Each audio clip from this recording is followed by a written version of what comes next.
Ақша не үшін жетіспейді? Өйткені сол ақшаға деген білімнің жоқтығынан.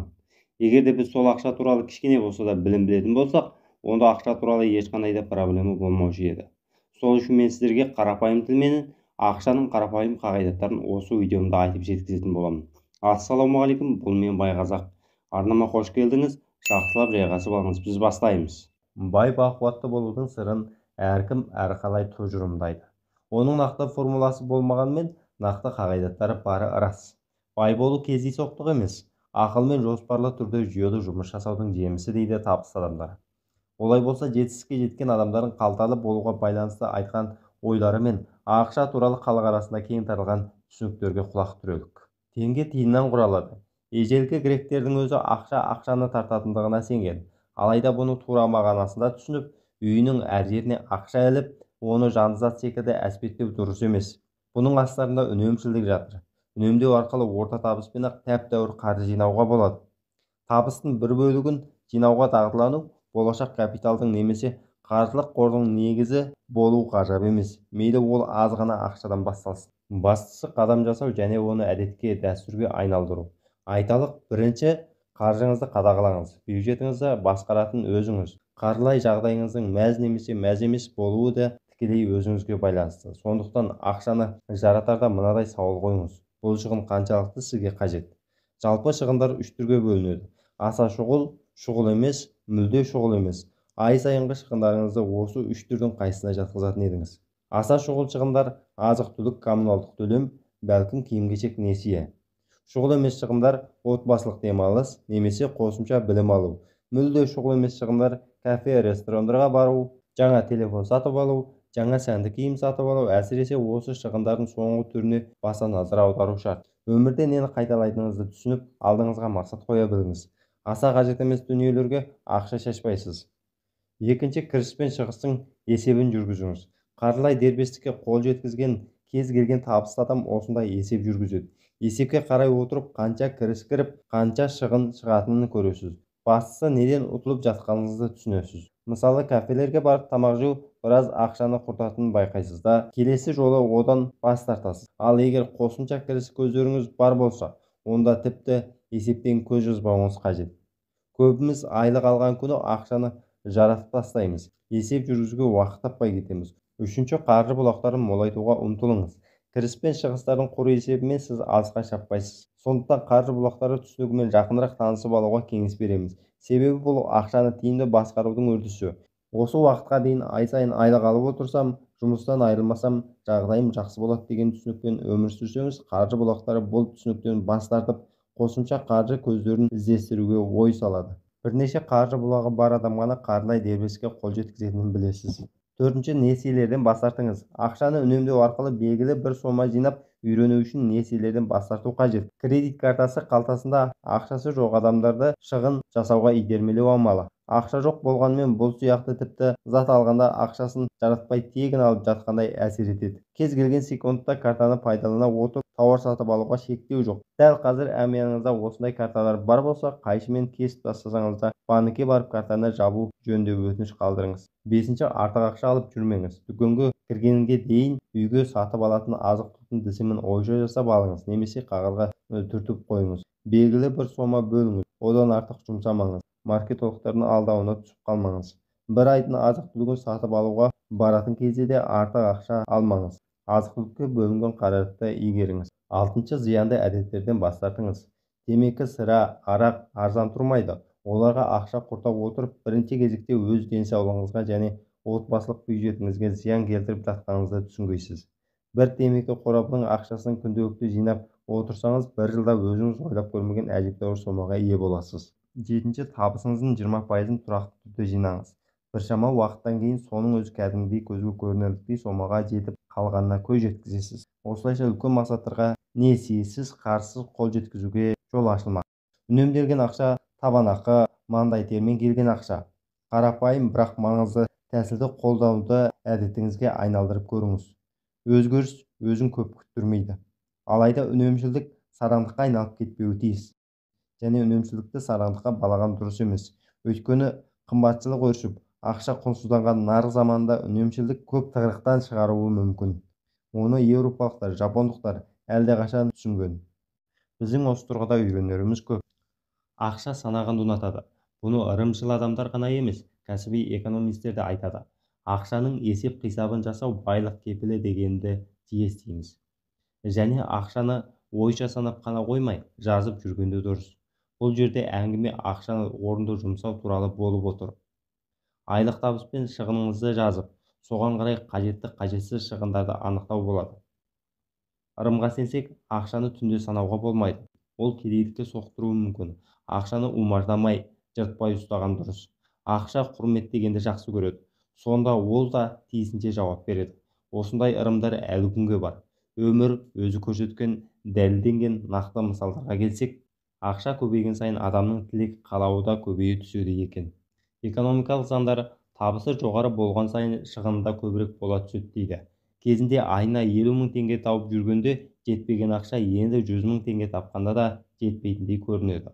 Ақшаны орынды жұмсап үйренбесеңіз, 500 мың теңге тапқанда да оны жеткізуіңізге не ғайбыл. Өйткені сіздің талап тілегіңіз де арта түседі. Бұрын 10 мыңға аяқ киім алсаңыз, қазір 20 мыңға аласыз дегендей. Үлкендердің ұқсатып жарат дейтіні содан. Ақшаны орынды жұмсау оны суша ағып кетуін сақтайды. Неғұрлым көбірек берсең, солғұрлым көбірек аласың. Қайырымдылық жасау, садақа беру ырысты арттырып, кірісті көбейтеді. Істі оңға бастырады. Қайырымдылықтың сауабы мен ризалығы туралы исламда да басқа діндерде де айтылған. Демек, қайырымдылық адамның ұлтына, сеніміне қарамастан барлығына ләзім. Ауық-ауық қайырымдылық жасауды дәулетті адамдар, әлемдегі әртістер мен әншілер үрдіске айналдырған.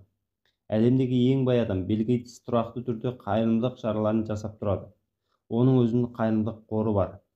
Майкл Джексон қайырымдылыққа ең көп қаржы бөлген әртіс ретінде тарихта қалды. Атақты актер Джеки Чан ұдайы қайырымдылық жасап тұрады. Ол бірнеше жетімді материалдық тұрғыда қамтамасыз етуді мойнына алған екен. Атақты бай Уоррен Баффеттің біреуге бақыт сыйлау өзіңді одан да бақыттырақ етеді дегені бар. Бұдан олардың байлығы көбеймесе азайған емес. Біреуге қол ұшын созу адамның өзіне сенімділігін арттырады.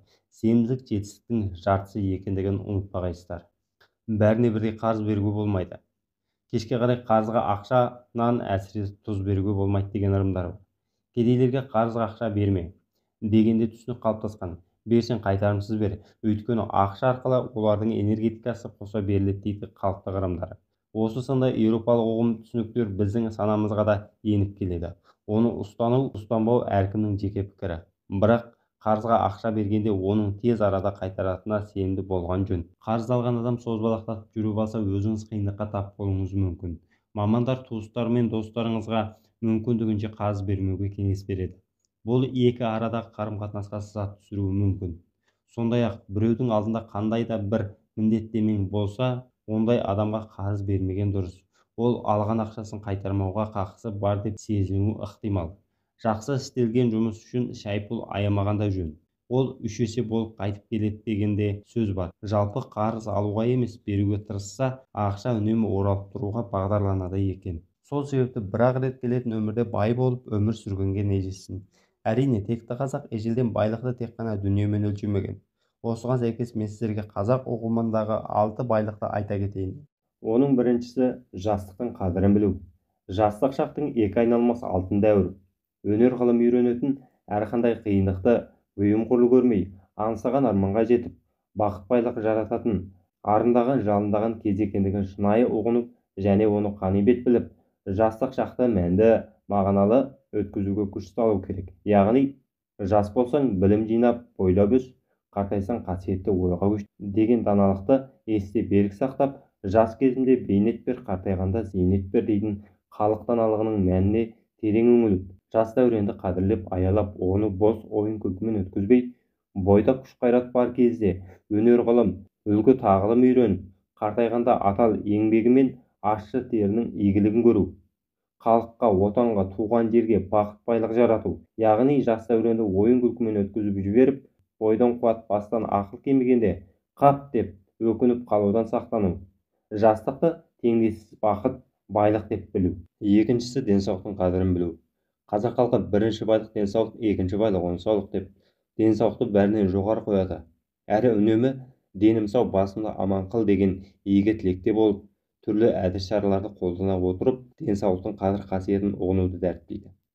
Ауру астан деген аталы сөзді естіп берік сақтап, тазалық пен ішіп-жемге ерекше көңіл бөлуді, денсаулыққа зиянды нәрселер мен лас бұзылған азық-түлік пен сусындарды пайдаланбау, шектен тыс тойып тамақ жемеу, уағында қалыпты тамақтануға әдеттену, түрлі жұқпалы аурулар мен дене мүшелерін зақымдайтын жаман әдеттерден аулақ болып, денсаулықты сақтауды үйретеді. Үшіншісі, өмірдің қадірін білу.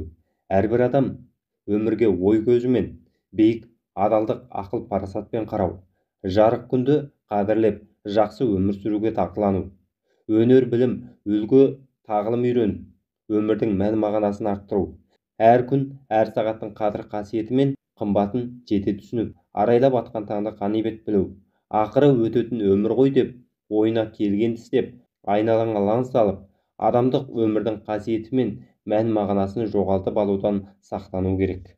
Төртінші байлық, халықтың қадірін білу. Халық күллі бақыт-байлықтың қайнары, өнер ғылымның қамбасы, дүниенің қожасы екенін шынайы түсінуі тиіс. Халықсыз қара жерде құлазитындығын түсіну. Әрдайым халқымнан айырма, халқымды қор қылма деген игі тілекте болу. Шен-шекпен атақ-даңққа бөленіп, қолда қуат, бойда жігер, баста ақыл толық кезде халыққа көбірек қызмет істеу. Халықтың ұлылығын, күштілігін, қаһарлығын ұмытпау. Қадір қасиетін ардақтап, қуанышына қуанып, қайғы қасіретіне ортақтаса білу. Әркез өзін халықтан жоғары қоймау. Ханның ісі қараға, шалдың ісі балаға түсетін күндер туатынын ешқашан естен шығармау. Қашанда халықпен бірге болып, олармен тағдырлас, тыныстас болу. Халықты қараламау, көпке топырақ шашпау керектігін білу тиіс. Бесінші байлық, туыс-туған, дос-жаранның қадірін білу. Есейген әрбір адам баласы туыс-туған, дос-жаранның өзі үшін шексіз байлық, өлшеусіз рухани тірек екендігін жете ұғынып, туыс-туған, дос-жаранның байлығын сейілтетін қара бұлтың қайғының деген туыс-туған, дос-жарандарынан ерте айырма деген халық даналықтарын есте берік сақтай отырып, қамшының сабындай келте ғұмырда барша адам баласының бір-біріне қонақ екендігін жете ұғынып, әр жолы дидарласу мен аман сәлем жасасудың өзі бір ғанибетін біліп, бір-бірін қадірлеп, құрметтеп, сыйлап, қолдан келген көмегін жасап отыру керек. Аз күндік өмірде өзара аңдысып, дауласып, жауласып жүріп, бір-бірінен айырылып қалған күні әттең-ай деп өкініп қалудан сақтану. Басыңа бақ қонып дәулетің мол кезде жат жандардың да маңайыңа құмырсқаша қаптап, басыңа түскенде тек туыс-туған, дос-жарандарыңның ғана қабырғасы қайысатынын ұмытпау. Туыс-туған, дос-жараннан қол үзіп қалудан аулақ болу керек. Алтыншы байлық, қолда бардың қадірін білу. Қасыңдағы ауыл аймағындағы үлгі, тағылым, өнер, білімде өзіңнен мойны озық адамдарды қадірлей біл. Оларға құрметпен қара. Білімді адамдар мен ұлы адамдардың өте елеусіз, қарапайым болатынын ұмытпа. Ешқашанда оларды кеше менімен бірге жүрген, бірге тұрған, атақ-абырой мен мал дүниесі маған жетпейді деп олардың даналығын, тапқырлығын, игілігін көргенде көрмеске салма. Қызғаншақтыққа, күншілдікке бой алдырма. Қолда барда алтынның қадірі жоқ. Қолдан шығып кеткен соң өкіндім-ай деп өкініп қалудан сақтан. Барында пара-пара, жоғында жүзі қара дегеннің аяғын құшпа. Қолыңда бір жармақ болса да шүкіршілік қыл. Соның өзін шексіз байлыққа балап, үнемдеп, қадірлеп істетсең, соның өзі нысапсыз бен тойымсыздың шексіз байлығынан мәнді болады. Қолда мал дүние болса, болғаным толғаным осы деп албаты шашып, орынсыз жұмсап, ысырап қылма. Мал дүниені үнемдеп жұмса. Үнемшілдік байлықтың жартысы деген даналықты есте берік сақта.